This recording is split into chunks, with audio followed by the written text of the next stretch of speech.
Welcome to the Mahatma Gandhi Institute of Technical Education and Research Center.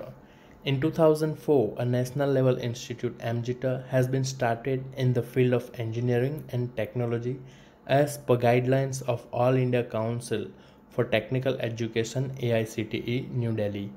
MGTA is approved by AICTE New Delhi, Gujarat State and affiliated to Gujarat Technological University, Ahmedabad, which is also known as GTU. Our goal is to be an institute of generative ideas so that we remain relevant to our society. The MGTA has always been an organization on move with continuous effort on improving its processes and to maintain its relevance to the Indian science scenario, with adding new programs in its programmatic portfolio. We strongly believe in overall development of students, so for that we provide them a different platform like state level tech fest, project fair, different sports activity, which helps students to teach teamwork and problem solving skills to get physical health benefits, boost self-esteem and reduce pressure and stress for prove their skills in distinct area. Welcome to the lecture of Artificial Intelligence and Machine Learning. Myself, Professor Gaurang C. Patel from Mahatma Gandhi Institute of Technical Education and Research Center, Navsari. Student, in today's lecture, we are discussing regarding to the introduction to artificial intelligence, as well as we will discuss deeply, that is what is neural network, different kinds of neural network and what are the applications of neural network. Okay, so let's begin our lecture session. Students. In last lecture we are discussing what is the syllabus of artificial intelligence and machine learning.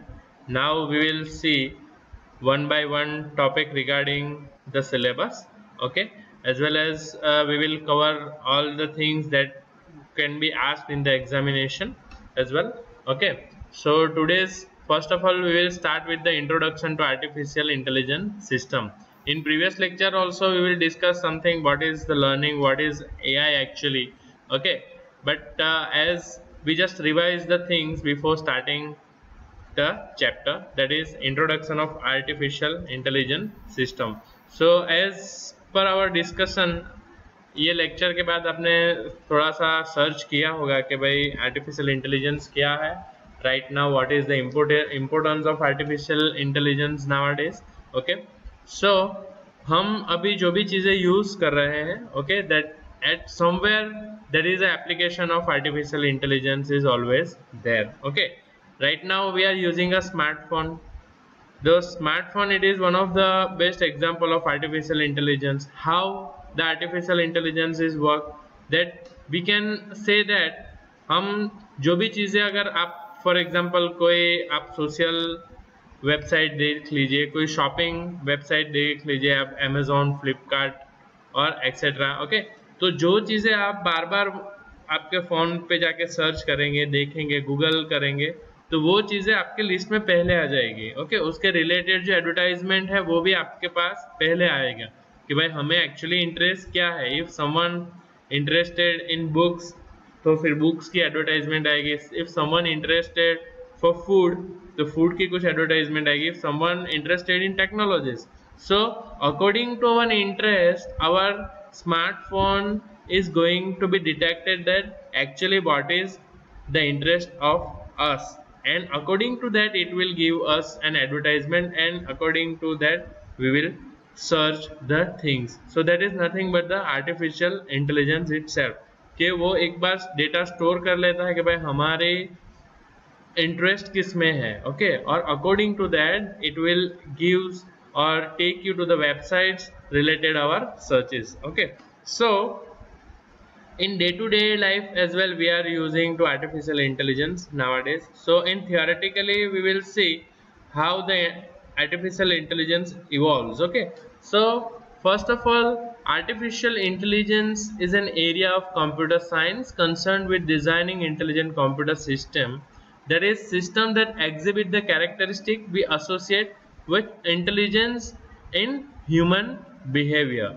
And that is Avron Bear and Feigenbaum in 1981 who actually introduced the artificial intelligence as a branch of computer science. Okay, Now the term intelligence is not very well defined and therefore has been less understood कि भाई intelligence क्या है. Okay, intelligence that means जो human सोच सकते हैं, जो हम सोच सकते हैं. फॉर एग्जाम्पल एक बार अगर हमें कुछ पता चल जाए कि that is the wrong thing, that we are afraid to do that. Okay, और we make the correction before approaching the things if we are not succeeded at the first time. Okay, so at this time we are using our intelligence. Okay, so that is the intelligence. And what is artificial? That means the machine that we can make a think like human beings. Okay, the machine that can be corrected itself. Okay, we don't need to put any input to the machine.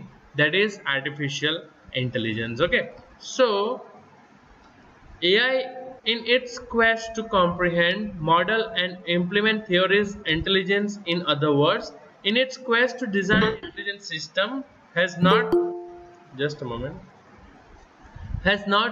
registered modest success in developing techniques and methods for intelligent problem solving, but in its relentless pursuit has fanned out to encompass a number of technologies in its fold. Okay, now some of the technologies include but are not limited to expert system, neural network, fuzzy logic, cellular automata and probabilistic reasoning. Now these are the names, that is neural network, fuzzy logic, genetic algorithm. These are the names that you are going to be learn or hear usually when you are learn this subject artificial intelligence. So first of all we will see what is the neural network, what is the fuzzy logic, what is genetic algorithm, and on what basis these technologies are going to be work. Okay, so another term, that is soft computing, that was introduced by Lotfi Ezada of the University of California, Berkeley, USA. Okay, and that is the probabilistic reasoning assumes that genetic algorithm and parts of learning theory. Okay, now the role model is the human mind. For behind the artificial intelligence, the role model is the human mind. Okay, the scientists are just trying to make a replica how human being or human mind is going to be think about it.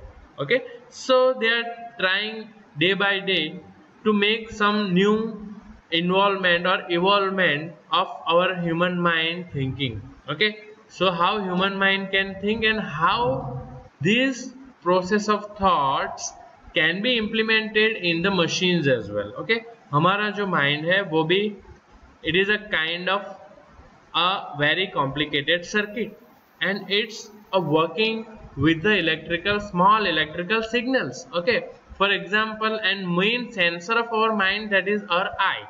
Okay, once our eye is see something, okay, for example I see an object, now that is an object, that is the computer. Okay, now my eyes see the computer and it will give immediate signal to my mind, okay, it is computer. But already how our mind can understood it is computer, because we already stored a data in our memory. Okay, this shape is such, like if this shape is come into the picture, now this is recognized as a computer. तो हमारे mind में already सब data और वहाँ पे हमने store किया हुआ है. ओके, कि भाई ऐसी कुछ चीज है which is looking in square, which is automatically, which is having screen, which is having keyboards. So such kind of pattern is known as a computer. So there are so many things, so many patterns are stored in our human mind. Similarly, what scientists do, there are number of patterns they are stored in machines, and with the comparing with that storage data, the existing data, it can be recognized. Okay, so that's how we are use the human mind as a role model. Okay, now let's further we see hard computing methods are predominantly based on mathematical approaches and therefore demand a high degree of precision and accuracy in their requirements. But in most engineering problems, the input parameters cannot be determined with a high degree of precision, and therefore the best estimates of the parameters are used for obtaining solution to problems. Okay, so what is the problem with hard computing methods? It is hard in hard computing methods, it's need a very much precision data, and for that we have to go in deep mathematics. Okay, deep analysis is required for the hard computing methods. But in AI, what they are trying to just go fast to the solution. Okay, either it is precise or not, that is not important, but it should be a fast. Okay, it should be a fast and nearer to precision. Okay, now this is a restricted the use of mathematical operators for the solution of inverse problems when compared to forward problems. Okay. On other hand, soft computing techniques which have drawn their inherent characteristic from biological systems present effective methods for the solution of even difficult inverse problems. Okay. Then the guiding principle of soft computing of exploit the tolerance for imprecise, uncertainty and partial truth to achieve tractability, robustness and low cost solutions. So basically AI that is work on imprecision, uncertainty and partial truth. उससे एकदम perfect data अगर आपके पास नहीं है, then also it can be guide you or take you to the final solution. So that is the advantage of artificial intelligence, that it doesn't require a exact data or it doesn't require the precision solution. Okay, in hard computing methods what we require the exact data, exact things we require to reach the solution. Okay, for example, if I stored a data that is related a human being. Okay, कि भाई हमें human being को identify करना है. So there are so many pictures I can be stored in the machine.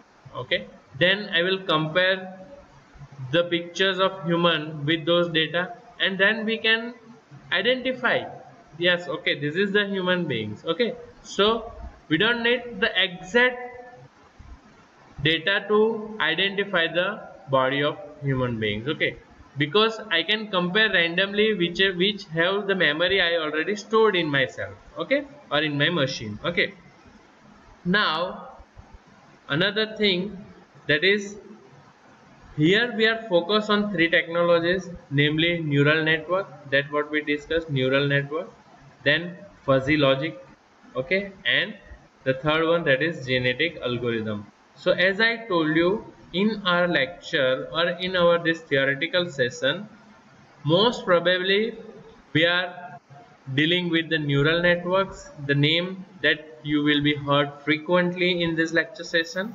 Okay, then second, that is the fuzzy logic. Okay, and finally that is the genetic algorithms. Now all those terms are working on the basis of the human mind working. Okay, now first of all we will start with the neural networks. Okay, so here you can see, now each of these technologies individually and in combination can be employed to solve problems. ये तीन जो techniques है, that first technique, that is neural network, second that is fuzzy logic, and genetic algorithm. What is the role of it? The role of those techniques to solve the problems. Okay, solve the problems. Okay, now also we can combine these three technologies. We will understood through this figure. Okay.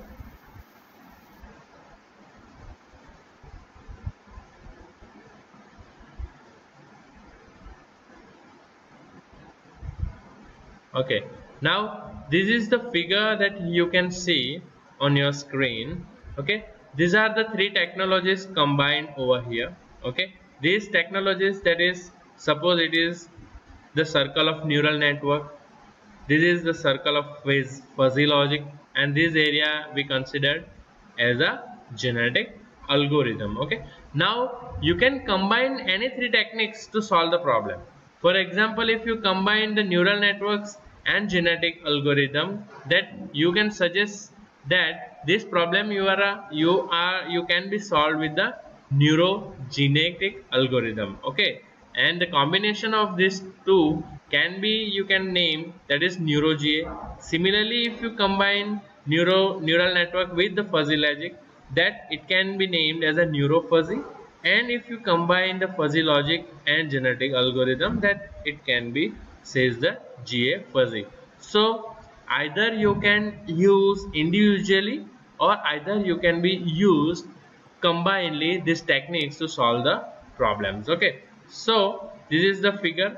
So if in examination students, if it is asked what is the basics of artificial intelligence, what is the basic of neural network, and what is the fuzzy logic, so you can easily explain the things with this figure, or either you can explain what is the combination of those three things or three techniques. So you can also use this figure, and you can write it down in your own words as well. So my try is to make you understand what is basically neural network, genetic algorithm, and fuzzy logic. Okay, so from this figure you can understood that how this techniques is work and how the combination of this technique is going to be work for the solution of problem. Okay, now we will see briefly this topic, that is, first of all we will start with the neural network. Okay, so what is neural network actually? Okay, neural network, that is work on the human brain principle. In our human brain, you can say there is a huge nervous system. Okay, and each and every neurons that is connected with another neurons. For example, there is a pattern. If one neurons is connected to another 4 neurons, those 4 neurons is connected to another 8, that 8 is connected to another 16. So that's how it will be make a wave, like a wave with a connected system. Okay, and each and every neuron will send a signal to each other if it is required. For example, if we touch something and the thing is like if we touch an hard object, okay, so immediately this sensor will send a signal of one neuron which is connected to with our human brain, that is okay, it is a hard object. Okay, so now how I can imagine, if either I didn't see the object and if I touch the object, if I will close my eyes and then I touch the object, so it can be sensed through my skin. Okay, and the sensor of the skin is connected with the neurons in our human brains, and this signal is directly passed to our human brain without seeing it. Okay, so each and every time it doesn't require to see the object or see the things. You can also observe with your closed eyes as well. And why we can recognize? Because already the data which is stored in our memory by the experience of ourselves in our memory, there are so many things that I told you that it are already stored in our memory. So that's how you can recognize that. And one neuron will give you a signal or pass the signal to the another neuron. So it is a kind of wave that is created in our human being. So similar wave we are creating for the machines. Okay, so that is each neuron is connected with each other. How there are different kind of neural network will be there, and that those neural network we will learn one by one. Okay, so here some theory is going to be given to you. So to try to understand the neural network, first of all we will see what is the neural network. Neural networks are simplified models of the biological nervous system and therefore have drawn their motivation from the kind of computing performed by a human brain. That's what I discussed to you. Okay, now neural network in generally is a highly interconnected network of a large number of processing elements called neurons in an architecture inspired by the brain. So this architecture is actually inspired by the brain and it is interconnected with each other. A neural network can be massively parallel and therefore is said to exhibit a parallel distributed processing. Now another statement, that is neural network exhibit characteristics such as mapping capabilities of pattern association, generalization, robustness, fault tolerance, and parallel and high speed information processing. Now, and this term is very important, that is neural networks learn by examples. Okay, as I told you, we know how the thing is going to be recognized because we learn by examples. So many things we learn day by day, even knowingly or unknowingly we learn so many things in our daily basis network. We will start once again. Okay, so now what we are talking about, that is the how the neural network will be work as the replica of our brain. Okay, now they can therefore be trained with non-examples of a problem to acquire knowledge about it. Once appropriately trained, the network can be put to effective use in solving unknown or untrained instances of the problem. Okay, so once if the data is not stored, but after the learning of new data, it's also stored the new data as well. So it is an infinite process. Okay, actually the learning is the infinite process throughout our life cycle. Each and every day, knowingly or unknowingly, we are learning something. We stored some data in our mind. Okay, so that's how we, as older we are, as wise we are. Okay, that is the code. That is, as older we are, as wise we are. On another thing, that is, once you practice the things, you will habitant of learning of it. Okay, now so exactly the neural network will work on the basis of that. Okay, so neural network adopt various learning mechanism, of which supervised learning and unsupervised learning methods. Okay, now what is supervised learning and what is unsupervised learning? Supervised learning, that means if someone observes you continuously. Okay, for example, there is a one classroom over there and I will give you a task, that for example there is a machine lab will be there and design a seat will be there. Okay, one problem I given to you. Okay, students, design one seat in the classroom for this laboratory. Okay, so now I am present in the class and you guys are completing your task under my supervision. Okay, so this is the supervised learning.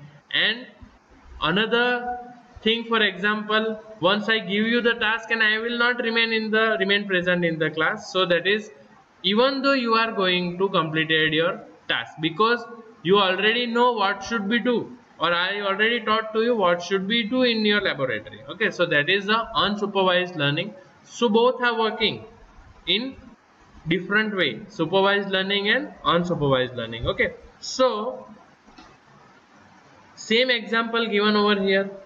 In supervised learning, a teacher is assumed to be present during the learning process, and the networks aim to minimize the error between the target output presented by the teacher and the computed output. Okay, and to achieve better performance, however, in unsupervised learning, there is no teacher present to hand over the desired output, and the network therefore tries to learn by itself, organizing the input instances of the problems. Okay, so neural network architectures have been broadly classified as single layer feed-forward network, multi-layer feed-forward network, and recurrent network. Over the years, several of the NN architectures have evolved. Now there are very popular three networks will be there. There is a, first of all, single layer feed-forward network. When the chapter starts, we will deeply learn each and every network, but I will just make you an understood what is the single layer feed forward network. So single layer feed forward network, that means it is having only a three layers. One, that is the input layer. In between that, in middle of that, there is a processing layer, and finally there is a third layer, that is the output layer. Okay, so in single layer feed forward network, you will just give you the input, or some input is given to the first layer. Now this input message is conveyed to the processing unit, and in processing unit, whatever the required result we want, it will be processed, and finally it will fetch to the output unit. Okay, so that's why it is known as a single layer feed forward network. Only one layer will be there. Now if your task is somewhat complicated, okay, if your task is somewhat complicated, then single layer is not sufficient to take you to the solution. So that's at where you need the multi-layer network. Okay, so similarly, those input and output remain same. There is an input and there is an output, but in that processing unit there are a number of layers will be there.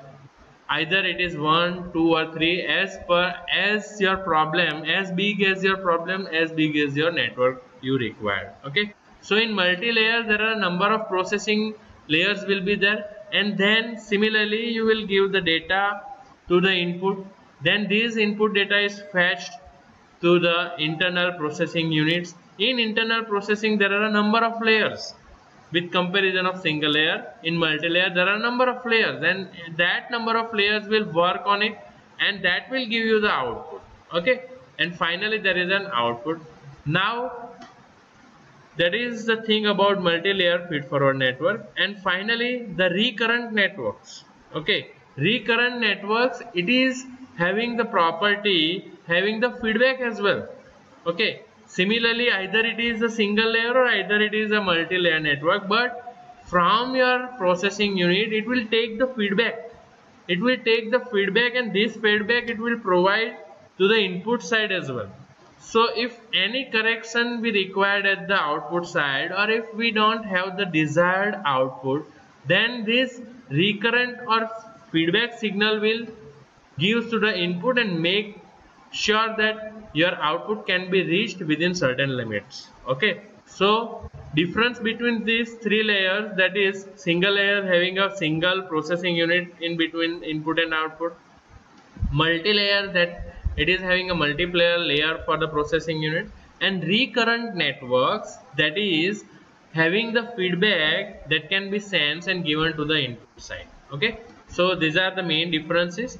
So as the lecture processes, I will make you understood that is what is exactly the system works with these different networks. Okay, now over the several other neural network architectures have evolved. Now some of the well-known neural network systems include backpropagation, network perceptron, ADALine, that is adaptive linear element, Boltzmann machine, adaptive resonance theory, self-organizing feature map, and Hopfield network. So these are also the name of different neural networks. Okay, this is also that has been used in nowadays. And neural network have been successfully applied to problems in the fields of pattern recognition, image processing, data compression, forecasting, and optimization, to quote a few. Okay, so it is nowadays neural networks have been successfully applied for which pattern recognition, that means if you store some pattern for some object, then it can be identify which is the object it is. Okay, for example, if how our Google Maps are work, it is work with the use of satellite and number of images. Okay, when you use the Google Map, you can see if there is a more traffic will be there on the road, so that it will indicate with the different color. Okay, if either it is a red color or either it is a orange color will be there, so it indicates that is a more traffic on the road. And if it is a green color, that means your road is clear and you can go through it. Okay, so how it be recognized? Because so many shapes of cars are already been stored in the memory. So with the number of pictures, how many cars at that particular point or particular area of the road, it can be sensed. So it will be matched with the already existing images, and then it will be showed to you. Okay, if there is a more than 1000 car per square kilometer, so that should be indicated there is a heavy traffic will be there. Okay, if there is less than 500 cars, so it can be indicated you, okay, there is a moderate traffic will be there. And if it is a less than 50 cars will be there. Okay, so it can be it will indicate you, okay, there is a safe passage for you and enough space to travel through this area. Okay, now similarly pattern recognition. Image processing is also that number of faces or number of images it can be stored in data, and with comparison with this image it will indicate you what exactly the image you shown to you. Data compression and forecasting and optimization as well. Okay, so neural network is well established and well known techniques for nowadays in artificial intelligence. Okay, so students, in this lecture we will discuss up to this. Okay, remaining things, fuzzy logic and genetic algorithm, we will discuss in the next lecture. Okay students, so students, finally, as in every lecture, after completion of every lecture I will try to give you a message that please remember turn off the light when it is not required. Okay, so please save the energy, save the electricity. Thank you very much.